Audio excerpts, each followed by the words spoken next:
धर्मानुरागी सज्जनों, श्रद्धा मूर्ति देवी, सदगुरु कबीर का एक प्रसिद्ध पद है।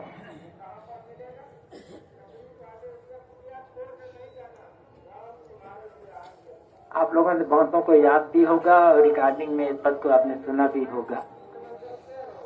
आज उसी पद पर हम विचार करें। साहेब तेरा भेद न जाने कोई, पानी ले ले साबुन ले ले मल मल काया धोए, अंतर घट का दाग न छूटे निर्मल कैसे हो। या घट भीतर बैल बंधे हैं निर्मल खेती होए, सुखिया बैठे भजन करत हैं दुखिया दिन भर रोए। या घट भीतर अगिन दरत है, धुआं न प्रगट होए, कैसे दिल जाने आपन भाई कैसे बीती होए। जड़ बिनु बेल बेल बिनु तिम्बा बिनु फूले फल होए, कहे कबीर सुनो भाई साधो गुरु बिन ज्ञान न होए। साहेब तेरा भेद न जाने कोई। हे साहेब, तुम्हारा भेद तुम्हारा रहस्य कोई जानता नहीं है, कोई नहीं जानता। एक कहने का ढंग है, तरीका है। अर्थ है कि बहुत थोड़े लोग जानते हैं। अब वो साहेब कौन है जिसका भेद कोई जानता नहीं है, और तो भेद जानने का अर्थ क्या है? कैसे पता चलेगा कि हम साहेब का भेद जान रहे हैं? हमारे कई पंथ में तो एक दूसरे को साहेब कहने का प्रचलन ही है। साहेब जो शब्द है शुद्ध रूप है का साहब, और ये अरबी भाषा का शब्द है। इसका अर्थ होता है स्वामी, मालिक, ईश्वर।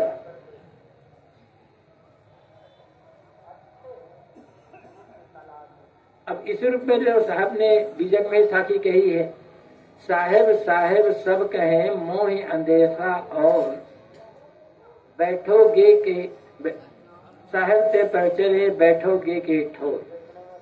सब कर रहे हैं साहब साहब, बंदगी साहब, ये साहब वो साहब वो साहब। लेकिन साहब का भेद क्या है कोई जानता नहीं है। यदि साहब से परिचय ही नहीं है तो किस जगह बैठोगे? तुम्हारी स्थिति, तुम्हारी दशा कहाँ होगी? तुम्हें विश्राम कहाँ मिलेगा? तो साहब कौन है जिसका भेद कोई जानता नहीं है?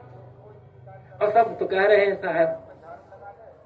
यहाँ साहब का अर्थ है ईश्वर, परमात्मा, खुदा, गाद, मालिक, आत्मा भी कह लो। सभी लोग कह रहे हैं भगवान का भजन करो, भगवान को पुकारो, ईश्वर दर्शन करो। लेकिन कुछ लोग ये भी कहते हैं कि हम ईश्वर को मानते हैं, या अमुक लोग ईश्वर को नहीं मानते। दुनिया में दो प्रकार के लोग हैं, दो विचारधारा के लोग। एक विचारधारा के लोग ये मानते हैं कि एक ईश्वर है जो दुनिया भर का मालिक है, वो कण कण में व्याप्त है, और उसी की प्रेरणा से ये अनंत ब्रह्मांड चल रहा है। और ईश्वर को दर्शन करना, इस ईश्वर को प्राप्त करना ये जीवन का लक्ष्य है, और इसके लिए हर आदमी को ईश्वर भजन करना चाहिए, ईश्वर के नाम का गुणगान करना चाहिए। दूसरी विचारधारा के लोग कहते हैं कि ऐसा कोई ईश्वर नहीं है जो दुनिया भर में व्याप्त हो और जो दुनिया को चला रहा हो, जिसने दुनिया बनाई हो। ये जो प्रत्येक घट में बैठा हुआ है, ये चेतन जीव है जिसे आत्मा कहते हैं, यही असली ईश्वर है। और दोनों अपने अपनी मान्यता में, अपने अपनी विचारधारा में दृढ़ है। इनमें कौन सही है कौन गलत है ये हमारा विषय नहीं है। चाहे आत्मा माने चाहे परमात्मा माने, उसका भेद जानने का अर्थ क्या है। कुछ लोग, जैसे मैंने कहा, कुछ लोग कहते हैं भाई कि हम लोग तो ईश्वर को मानते हैं, अमुक लोग ईश्वर को नहीं मानते। अच्छी बात है, तो वो ईश्वर को नहीं मानते तो आपका घाटा क्या हो जाएगा, आपका क्या बिगाड़ रहा है, वो बिगाड़ उनका होगा। आप ईश्वर को मानते हो तो ईश्वर आप पर खुश होगा, ईश्वर को नहीं मानते तो ईश्वर ऊपर नाराज हो जाएगा। आप दुखी क्यों? जब ईश्वर दुखी नहीं है तो आप दुखी क्यों हो रहे हैं? यदि आपकी मान्यता को सारा ऐसा ईश्वर है तो दुनिया भर का मालिक है, तो ईश्वर नहीं मानने वालों को ईश्वर ने बनाया होगा ना। अब वो दुखी नहीं है, नाराज उससे होना चाहिए कि तुम मुझे नहीं मानते। किसी पिता का कोई पुत्र उसकी खूब आज्ञा माने और दूसरा पुत्र आज्ञा न माने तो नाराज पिता को होना चाहिए ना कि ये मेरी आज्ञा नहीं मानता। आप क्यों लड़ाई कर रहे हो? अब फिर ईश्वर को आप मानते हैं, इसका अर्थ क्या होता है?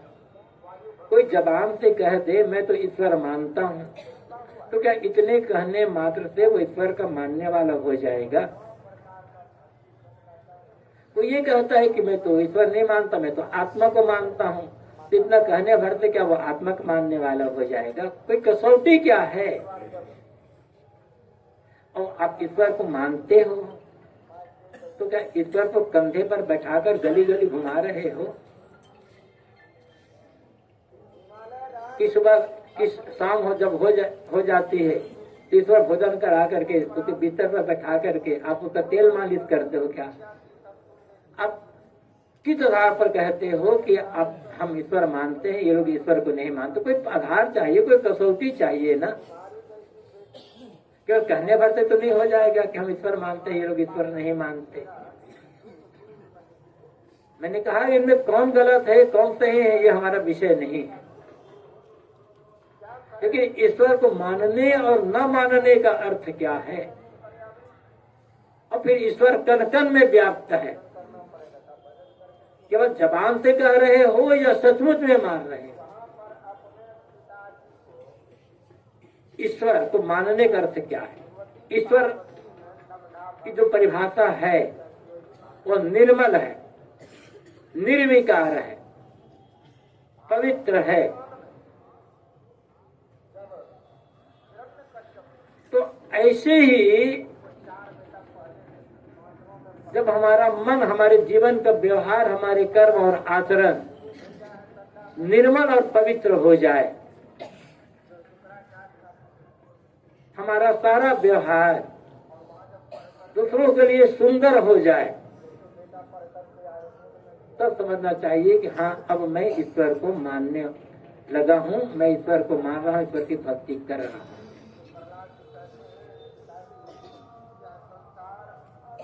एक और अहंकार है, हम ईश्वर को मानते हैं, दूसरी ओर मन में अनेक प्रकार की बुराइयां भरी, अनेक विकार भरे हैं, जीवन आचरण का कोई ठिकाना नहीं है। तो जबान से कहने मात्र से कि ईश्वर भगत नहीं हो जाएगा। जो सच्चा ईश्वर भक्त होगा, कहीं किसी मत पर संप्रदाय का हो, किसी प्रकार का कपड़ा पहनने वाला हो, जो सच्चा ईश्वर भक्त होगा उसके मन में किसी के लिए घृणा नहीं होगी, किसी के लिए भी द्वेष नहीं होगा, ईर्ष्या नहीं होगी, बैर भाव नहीं होगा। वह कभी किसी का अहित सोच ही नहीं सकता है। उसके मन में तो, क्योंकि वो मानता है कि ईश्वर कण कण में है।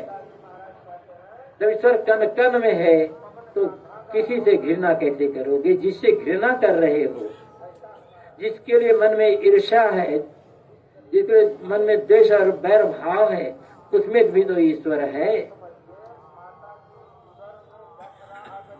फिर एक बार कहते मैं ईश्वर को मानता हूँ, दूसरे बार ईश्वर से घृणा कर रहे हो, ईश्वर से बैर विरोध कर रहे हो, ईश्वर के साथ दुर्व्यवहार कर रहे हो, तो दोनों साथ तो नहीं चलेगा। कोई पुत्र ये कहे मैं अपने पिता को खूब मानता हूं, मेरे मन में मेरे पिता के लिए बड़ी श्रद्धा है, बड़ी भक्ति भावना है, मैं बराबर उसकी याद करता रहता हूं, किंतु अपने पिता की एक आज्ञा नहीं मानता, और उसके जो और भी भाई बंधु हैं उस सबसे बैर विरोध होता है, उसे झगड़ा लड़ाई करता रहता है, तो क्या उसका पिता उससे खुश होगा? उसका पिता ये कहेगा कि मेरा नाम भले मत जपो, मेरे लिए शब्द भले मत रखो, लेकिन तुम्हारे जो भाई बंधु हैं उनके लिए मन में घृणा मत रखो, उनके साथ गलत व्यवहार मत करो, उन्हें धोखा तो मत दो। ऐसे ही जब ईश्वर कन कन में है, ये हम कहते हैं, फिर भी हमारे मन में घृणा है, फिर भी हमारे मन में ईर्ष्या द्वेष है, उनके साथ हम पता नहीं कैसे कैसे दुर्व्यवहार करते हैं, छल कपट धोखाधड़ी कैसे कर, तो हम कहाँ मार रहे हैं ईश्वर को? ईश्वर को मानने का अर्थ है धीरे धीरे करते करते मन का ऐसा बन जाना, पूर्ण निर्मल पवित्र निर्विकार निश्चल मन, जहां किसी के लिए द्वेष रह ही नहीं गया।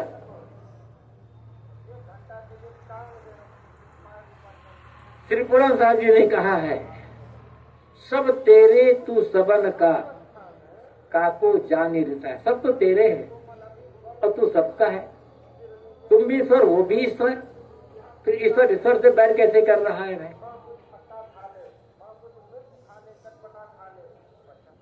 आवश्यकता है ईश्वर को माने या ना माने,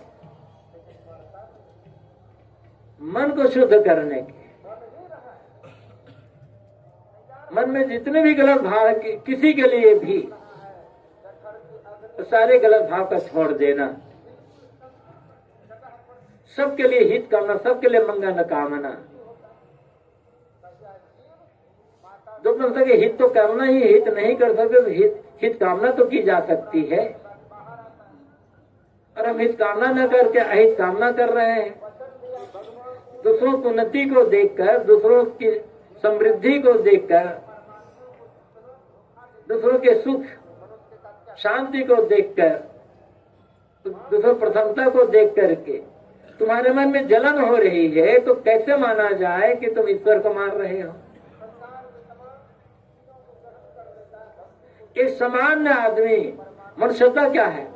मनुष्यता क्या कहती है? मनुष्यता यह कहती है कि सत्य मनुष्य वह है जो दूसरे के सुख समृद्धि उन्नति प्रसन्नता को देख करके खुश होना।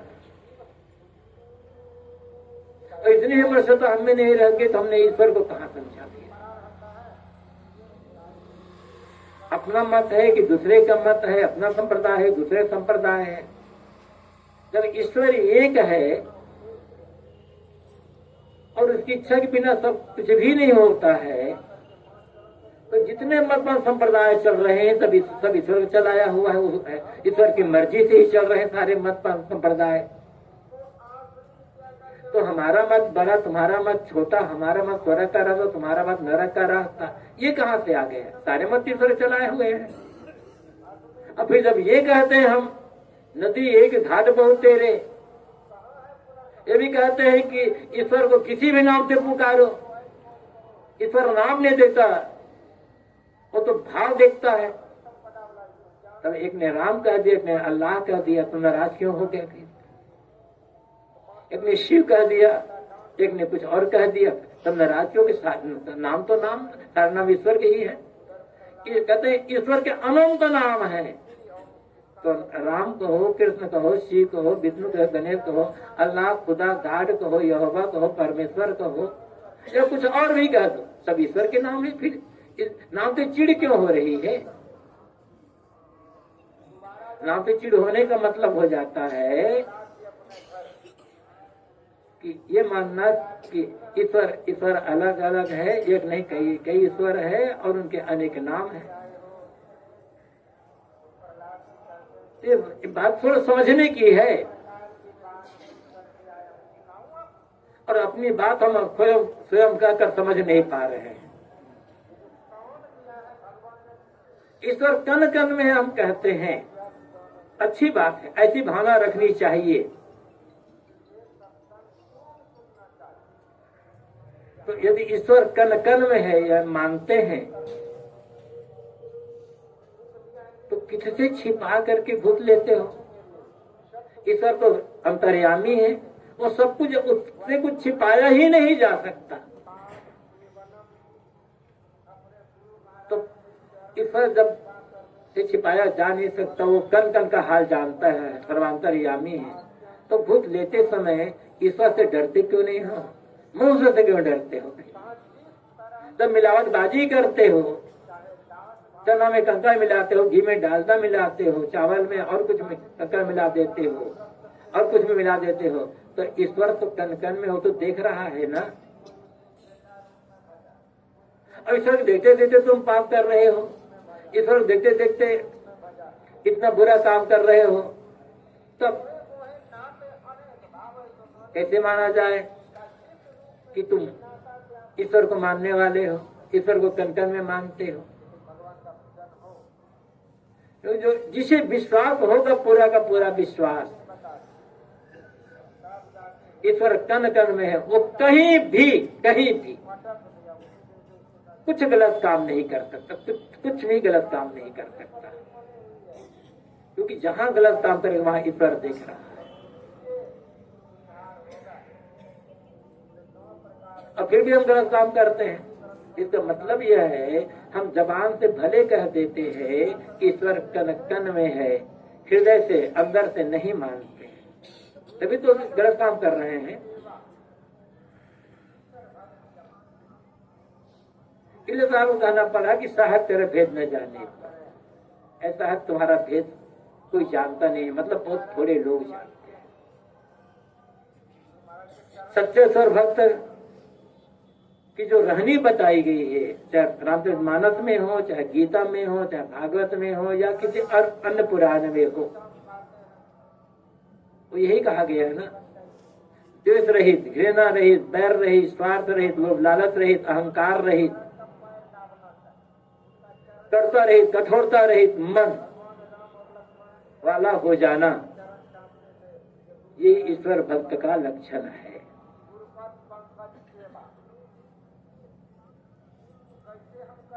और हम ईश्वर का अपना भक्त, हम अपने को ईश्वर का भक्त भी कहते हैं, और हमारे मन में तो तमाम प्रकार की बुराइयां भरी हुई है, सारे दोष हमारे जीवन में भरे हुए हैं।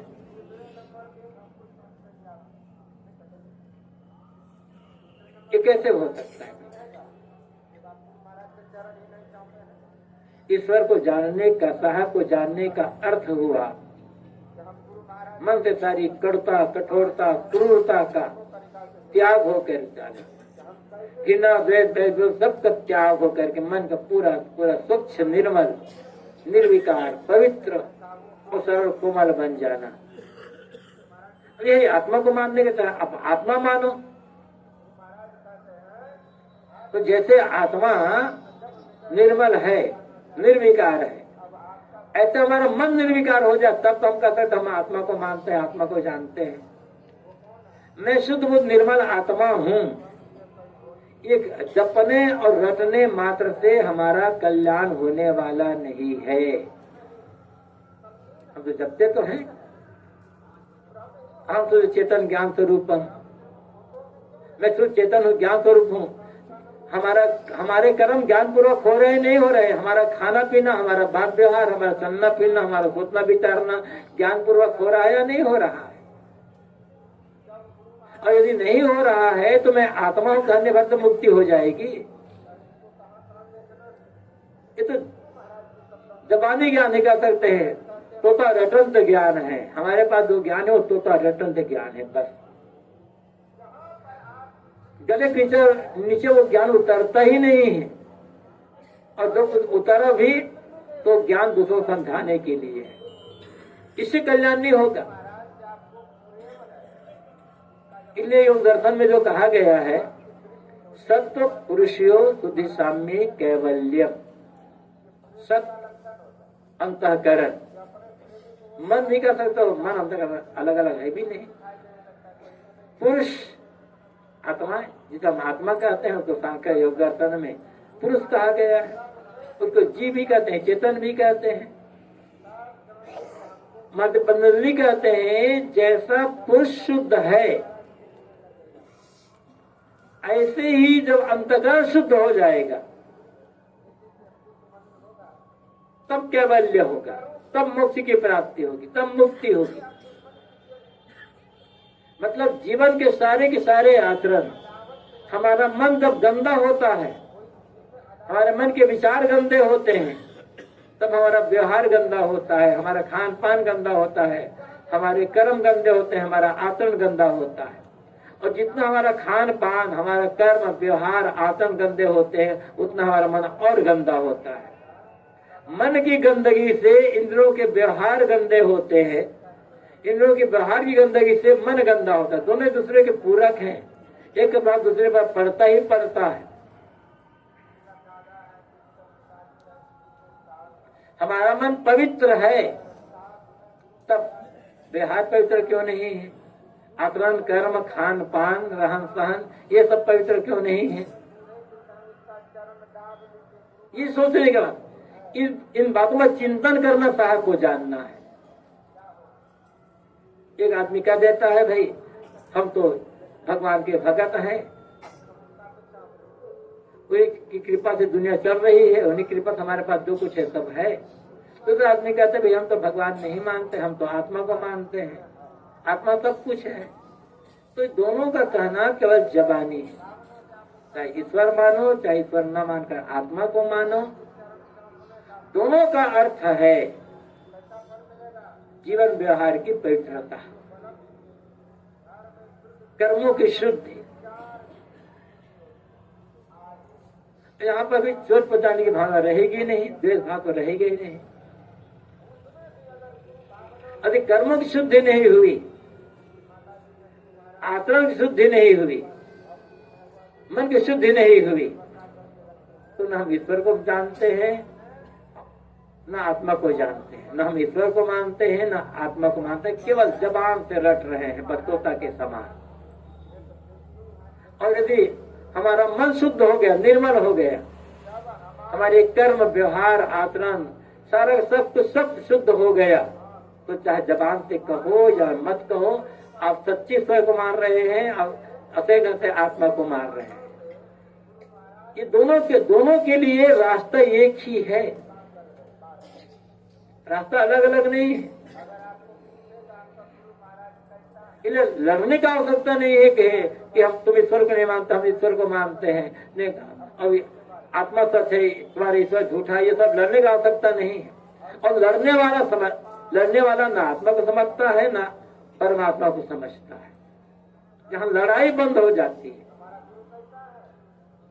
वहां होता है। विजानन विद्वान भवते नातिवादी कहा गया है। जिसे जानना चाहिए उसको जो जान लेता है वो अतिवादी नहीं होता, वो बकबक नहीं करता, वो विवाद में नहीं पड़ता है, उसके जीवन से झगड़ा खत्म हो जाता। क्योंकि मन का झगड़ा खत्म हो गया ना, तो बाहर झगड़ा कहाँ हो गया। अब झगड़ा तो भीतर मचा हुआ है, अहंकार का झगड़ा है, स्वार्थ का झगड़ा है, अब पता नहीं कैसे कैसे झगड़ा है।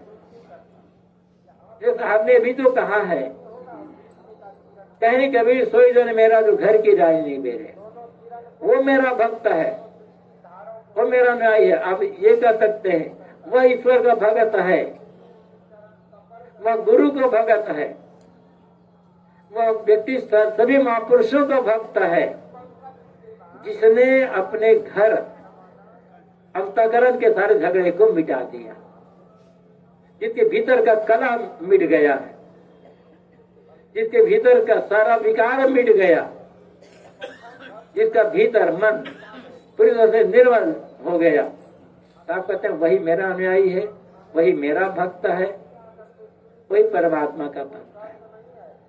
इस कसौटी में हमें कसना है अपने आप को, और सबके इसके कसौटी में कसना होगा। इसके बिना रास्ता नहीं है। आप ईश्वर माने तो, न माने तो, मानने न मानने से जीवन में कोई अंतर नहीं आता है। जीवन में अंतर आता है कर्म आचरण के सुधार और व्यवहार, सुधार और बिगाड़ से। आचरण बिगड़ा, कर्म बिगड़ा तो जीवन बिगड़ जाएगा। जीवन क्या है? केवल सांस लेना, खाना पीना, चलते फिरते रहना, काम धाम कर लेना, ये जीवन नहीं है। तो पशु का भी जीवन है ऐसे ही।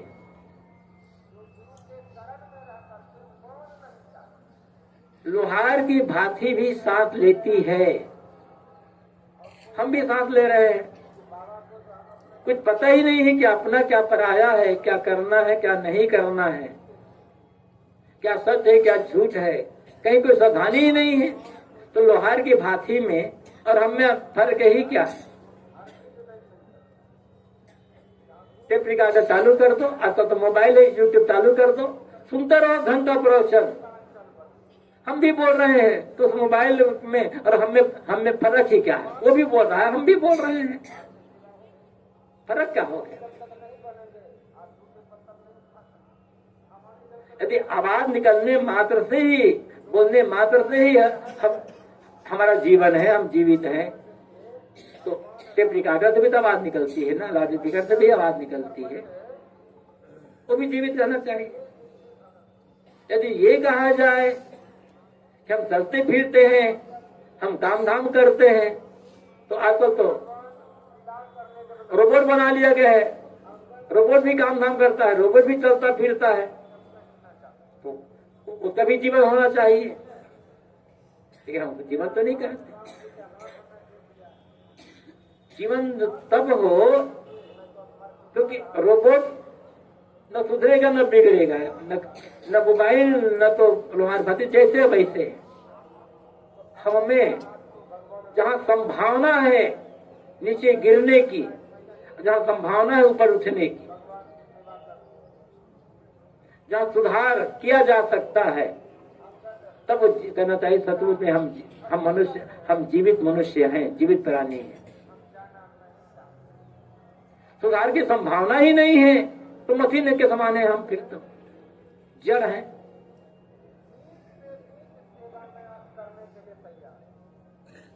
लेकिन हम जड़ मशीन नहीं है, हमें संभावना है, पूरी पूरी संभावना, हर मनुष्य में संभावना है। जो संभावनाएं एक जीवनमुक्त पुरुष में है, वो संभावनाएं एक सामान्य आदमी में भी है। क्योंकि जिन्हें हम जीवन मुक्त संत सद्गुरु कहते हैं, कभी वो भी एक सामान्य मनुष्य ही रहा है। जिन्हें आज हम सामान्य मनुष्य कहते हैं, कभी वो भी जीवन मुक्त हो सकता है। तो जहां संभावनाएं हैं, जीवन वहां है। बात नहीं कर रहा था कि यदि हम अपने आप को सुधार सकते हैं, बिगाड़ तो है, बहुत बिगाड़ है। यदि हम मलिनता से निर्मलता की ओर आगे बढ़ रहे हैं, अज्ञान से हम ज्ञान की ओर आगे बढ़ रहे हैं, बंधन से हम मुक्ति की ओर आगे बढ़ रहे हैं, जड़ता से हम चेतनता की ओर आगे बढ़ रहे हैं, तब समझना चाहिए कि हाँ, हम एक जीवित मनुष्य हैं। और तब हम कह सकते हैं हम आत्मा भक्ति या परमात्मा भक्ति को समझ पा रहे हैं, वो भक्ति जीवन में उतर रही है। केवल हम ईश्वर को मानते हैं, हम ईश्वर को नहीं मानते, इससे कोई फर्क नहीं पड़ने वाला जबान से कहने से। आदमी क्या मानता है नहीं मानता है वो तो उसकी मर्जी है, लेकिन जीवन से उसकी पहचान होती है। समाज हमारे बारे में जो धारणा बनाएगा, वो हम ईश्वर मानते हैं या नहीं मानते हैं, आत्मा को मानते हैं या नहीं मानते, इस पर धारणा नहीं बनाएगा। हमारी प्रतिष्ठा और अप्रतिष्ठा, हमारी निंदा और हमारी बुराई और अप्रशंसा और अच्छाई, ये हमारे कर्मों के आधार पर होगी, हमारे आचरण, हमारे व्यवहार, हमारे चरित्र के आधार पर हो, न कि हमारे मानने नहीं मानने से। तो यहाँ साहब का जो कहते हैं, साहब तेरा भेद न जाने कोई, हे साहब तुम्हारा भेद कोई जानता नहीं, मतलब बहुत थोड़े लोग हैं जो जानते हैं, मतलब सच्चा ईश्वर भक्त कह सकते हो और सच्चा आत्मज्ञानी कह सकते हो। दोनों के लिए कल्याण का रास्ता एक ही है, मनमानी कर्मों की निर्मलता, और मनमानी कर्मों की निर्मलता को ही ईश्वर की पूजा कही गई है। रागात देतम हृदयम वाग दुष्टानृतादिभी हिंसादि रहता कायस एतदीश्वर पूजनम। राग द्वेष आदि से हृदय मन खाली, गाली निंदा झूठ आदि से वाणी रहित हो, चोरी हिंसा व्यभिचार आदि से इंद्रियां रहित हो, अर्थात मन वाणी और शरीर इनकी सारी बुराइयों का त्याग हो जाना, इनके सारे व्यवहार का निर्मल हो जाना, यही ईश्वर की पूजा है और यही ईश्वर को या आत्मा को जानने का अर्थ होता है। और यदि ऐसा नहीं है तो चाहे आप ईश्वर को हो चाहे आप आत्मा को हो, ये दोनों शब्द हैं, न हम ईश्वर को जानते हैं न हम आत्मा को जानते हैं। इसलिए साहब को कहना पड़ा कि साहब तेरा भेद न जाने को। हम सदगुरु कबीर की जो पंक्तियां हैं ऊपरी तौर पर तो अर्थ कर लेते हैं, लेकिन हम उस पर गहराई में उतरने का प्रयास नहीं करते। ऊपरी व्याख्या तो हम कर सकते हैं, और व्याख्या करने से हमारे जीवन में अंतर नहीं आने वाला है। गहराई में उतर करके वो भाव हमारे जीवन में उतरे तब वो आएगा। आगे साहब इसलिए कहते हैं, पानी ले ले साबुन ले ले मल मल काया धोए, अंतर घर का दाग न छूटे निर्मल कैसे हो।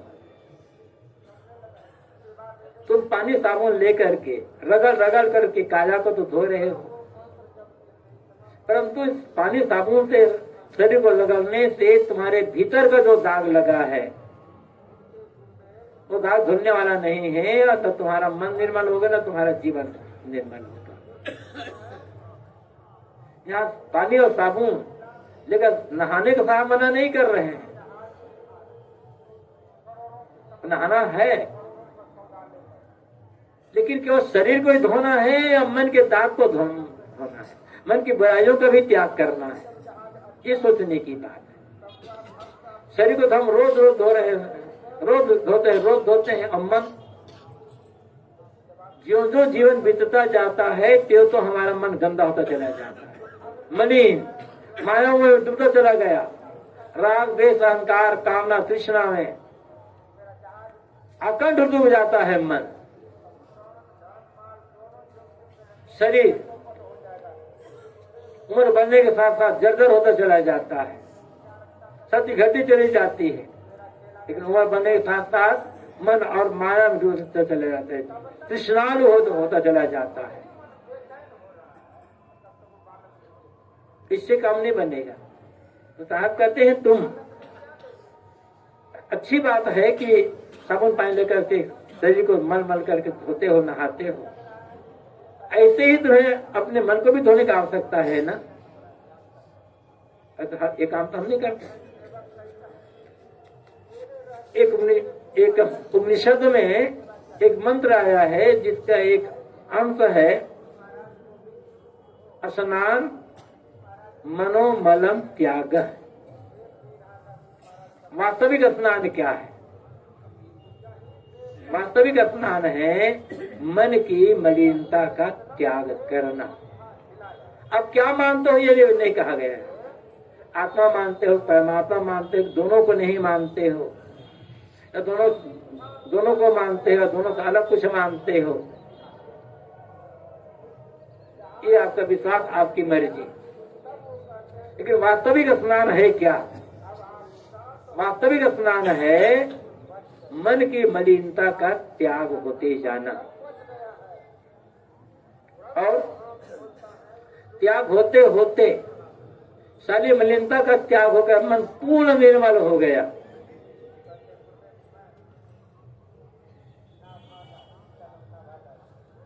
तब समझना होगा सच्चा स्नान हो गया। अब शरीर नहाए या ना नहाए कोई फर्क पड़ने वाला नहीं है, क्योंकि अपना वास्तविक स्नान मन का हुआ है। हम शरीर से तो नहाते हैं, शरीर को तो धोते हैं, मन को धोने की बात कभी हमारे मन में आती ही नहीं। रोज नहाते हैं, कभी गंगा में नहाते हैं, किसी अन्य नदी में नहाते हैं, कुएं पर नहाते हैं, नल पर नहाते हैं, घर बाथरूम में नहाते हैं, नहा ले। जब बाल्टी में पानी लेकर के शरीर पर डालते हैं, मग्गा में लेकर के या गंगा में डुबकी लगाते हैं, रगड़ते हैं, तो ये सोचना चाहिए हमको इतने दिन बीत गए शरीर को धोते धोते रगड़ते रगड़ते,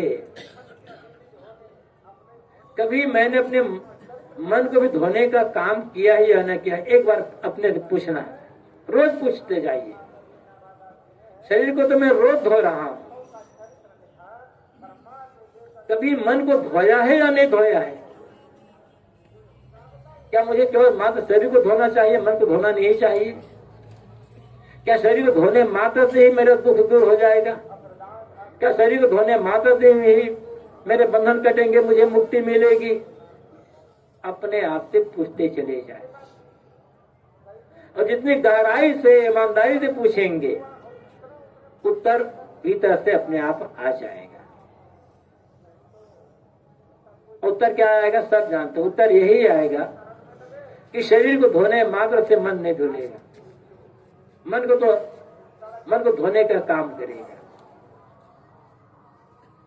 मन को धोने का काम हमें करना होगा, दूसरा नहीं कर पाएगा। तो जिस दिन हमने शुरू किया बाथरूम में स्नान करते करते, मैं शरीर को तो रोज धो रहा हूं, मन को क्यों नहीं धो रहा हूं? अपने से प्रश्न करना होगा, और फिर अपने को उत्तर देना पड़ेगा। दुनिया का मोह जितना ज्यादा होगा, दुनिया पर जितना आकर्षण होगा, जितनी पकड़ होगी दुनिया की, इस पकड़ जिसे हम आसक्ति कहते हैं, मोह कहते हैं, ये जितनी पकड़ होगी और जितना आकर्षण अर्थात लोभ लालच होगा, उतना मन को धोने की बात विचार में नहीं आएगी। और तो निरंतर मन को धोने का काम करता रहा होगा, रोज रोज थोड़ा थोड़ा थोड़ा अपने मन को धोता है, वो दुनिया का हर काम करता है, सेवा करता है, कर्तव्य का पालन करता है, सब कुछ करता है यथावत, लेकिन उसके मन से धीरे धीरे पकड़ आसक्त छूटती जाती है, मोह घटता चला जाता है, बाहर का जो आकर्षण है वो घटता चला जाता है। और रोज अभ्यास करते करते फिर ऐसा समय आएगा जब सारी पकड़ छूट जाएगी और सारा आकर्षण छूट जाएगा, तब वास्तविक स्नान होगा, जिसके लिए कहा गया स्नान मनोमलम त्यागा। स्नान क्या है? मन के मैल का त्याग। क्या पानी में मल नहाए, मन के मैल निकाल वो प्राणी। ये भजन सुनते होंगे आप, ब्रह्मानंद जी महाराज का भजन। तो न गंगा में नहाए, यदि ये भी समझ लेना होगा, मन निर्मलता की ओर बढ़ रहा है, मन के विकार घटते चले जा रहे हैं, तो आप घर में भी स्नान कर रहे हैं तो मानो गंगा स्नान ही कर रहे हैं। और गंगा में स्नान करते समय भी यदि मन में क्रोध है, मन में लोभ लालच है, मन में वासना भरी हुई है, तो गंगा में नहीं नहा रहे हैं आप, किसी छोटे से तलिया के मटमैले पानी में नहा रहे हैं, क्योंकि मन गंदा हो रहा है ना। विचारनी है ये बात। अब गंगा में नहाए, रोज नहाए, अवसर है तो। लेकिन गंगा नहाना तब तक काम नहीं आएगा जब तक मन के मैल धुलेंगे नहीं। फिर साहब कहते हैं पानी ले ले साबुन ले ले मन मल काया धोए, अंतर घर का दाग न छूटे निर्मल कैसे। जब अंतर घर का दाग जब छूट जाएगा, अंतर घर पूरा निर्मल हो जाएगा, मन पूरी तरह से साफ निर्मल हो जाएगा, तब वो साहब का भेद जानने में आएगा। और साहब का भेद जानने का अर्थ मैंने कहा कि मन के मैल का त्याग हो, मन का निर्मल हो जाना, दोनों साथ साथ चलेंगे। जब तक मन मलिन रहेगा, वो साहब का ईश्वर का हो तो या आत्मा का हो तो, उसका वास्तविक भेद हमें पता ही नहीं चलेगा। केवल रट लिए हैं, सुन लिए हैं, दोहरा रहे हैं बस। वास्तविक भेद तब पता चलेगा जब हमारा मन निर्मल हो जाएगा। अब भेद जाने का अर्थ ही है मन का निर्मल होना। जैसे आपने पहली पंक्ति में हमें टोक दिया है, साहब तेरा भेद न जाने को, ऐ साहब, ऐ मालिक, ऐ परमात्मा, ऐ ईश्वर, ऐ आत्मा, तुम्हारा भेद कोई जानता नहीं। मतलब बहुत थोड़े लोग जानते हैं। कौन जानते हैं? जिनका मन निर्मल हो चुका है, जिसके जीवन का सारा व्यवहार निर्मल हो चुका है, जिसके मन से सारी बुराइयां, सारी कठोरता, सब कुछ खत्म हो चुके हैं, वो जानता है। ऐसे जानने वालों में जब हमारी गिनती होने लग जाएगी तब कल्याण होगा। मन पर बैठकर प्रवचन देने मात्र से हमारा कल्याण नहीं होने वाला है। प्रवचन देते देते तो जिंदगी हमारी खत्म हो गई, अनेकों जन्म खत्म हो गए, ये जन्म भी खत्म हो जाएगा, लेकिन कल्याण तो नहीं होगा।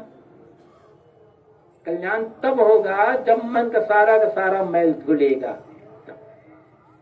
तो ये साहब के भेद जानने का। इसलिए साहब कहते हैं पानी ले ले साबुन ले ले मल मल काया धोए। तुम पानी और साबुन ले ले करके रगड़ के काया धो रहे हो, लेकिन अंतर्घट का दाग न छूटे निर्मल कैसे हो। अंतर्घट का दाग इससे नहीं छूटेगा पानी साबुन से। अब प्रश्न हो जाता है कि ये अंतर्घट का दाग कैसे छूटेगा। शरीर का जो दाग है वो तो पानी और साबुन से छूट गया, अंतर्घट का दाग कैसे छूटेगा। उसके लिए साहब ने कह दिया है ज्ञान का साबुन ले न धोयो सत्संगत का पानी। ज्ञान का साबुन, अब केवल ज्ञान मतलब जानकारी नहीं, ज्ञान जो व्यवहार में उतरे। कहना चाहिए निर्मल व्यवहार। लेकिन ज्ञान कहाँ मिलेगा? सत्संग में।